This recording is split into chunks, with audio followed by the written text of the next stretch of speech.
네, 저는 서울고등학교 임형준이고 2025학년도 입시해서 인하대, 충남대, 대구가톨릭대 의학과에 합격을 하였습니다.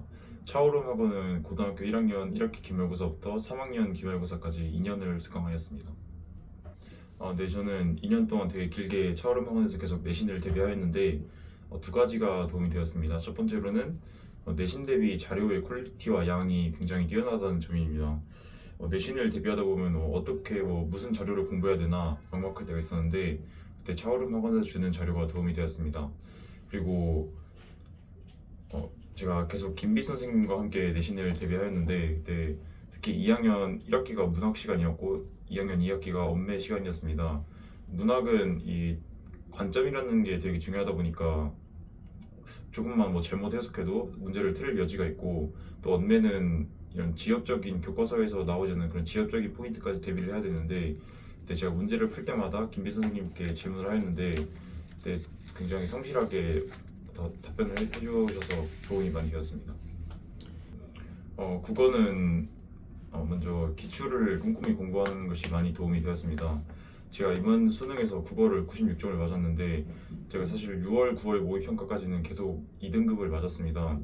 그런데 그 이후에 다른 사설 컨텐츠를 많이 풀기보다 그럼 다시 기출로 돌아가자, 그 기출에 답이 있다 이런 생각을 가지고 다시 한번 기출을 총 3회독 정도, 필요한 그런 최신 기출 같은 것들은 4회독 정도까지도 한 것 같습니다.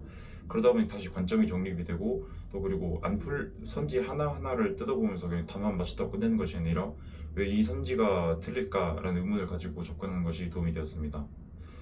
수학은 가장 중요한 게 문제를 많이 풀어보았던 것입니다.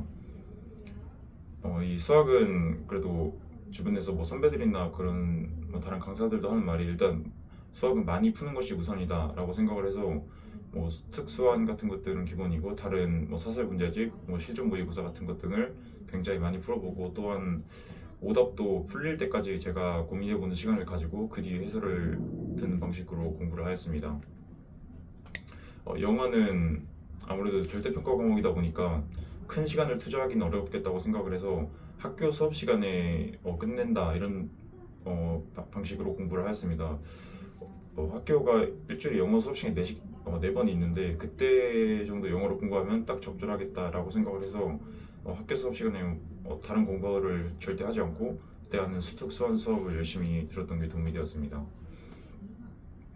과학 같은 경우에는 제가 과탐 2개를 생명지구 이렇게 2개를 선택을 하였는데, 과탐은 아무래도 이 4과목 중에서 가장 타임어택이 심한 과목이다 보니까 평소에 풀 때 그냥 문제집을 많이 풀기보다는 이 실전 모의고사를 많이 푸는 식으로 대비를 하였고, 또 실전 모의고사를 풀 때도 아무래도 집에서 푸는 것과 수능장에서 푸는 거는 당연히 긴장감이라든지 이런 차이가 있을 것이라고 생각을 하여서 평소에 한 1, 2분 정도 시간을 일부러 까고 30분짜리가 한 28분, 27분을 잡고 푸는 연습을 한 게 도움이 되었습니다.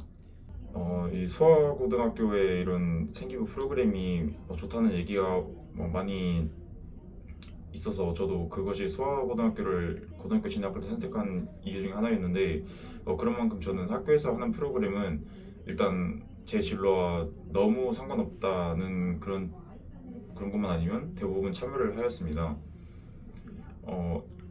그러다 보니까 이 학기 말에 생기부에 들어가 활동을 선택할 때 어떠한 이 활동을 넣을까 이런 시간이 있었는데, 그때 일단 활동을 많이 해놓다 보니까 제가 필요한 활동들을 딱 선택해서 생기부에 필요한 말들을 적을 수 있었던 게 장점인 것 같습니다.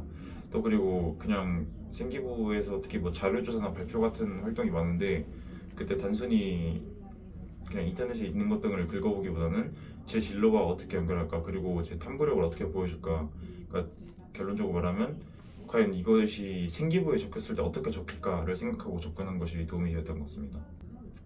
이 입시라는 게 힘들지만 또 끝나고 보면은 하나의 추억이고 또 좋은 결과가 돌아오기도 하니까, 또 그리고 제 주변에 보면 그래도 끝까지 노력하는 사람들이 결국에는 수능이든 아니면 내신이든 좋은 결과를 가져오니까 포기하지 말고 끝까지 처음에 가지고 있던 초심을 잃지 말고 달려갔으면 좋겠다, 이런 말씀을 드리고 싶습니다. 감사합니다.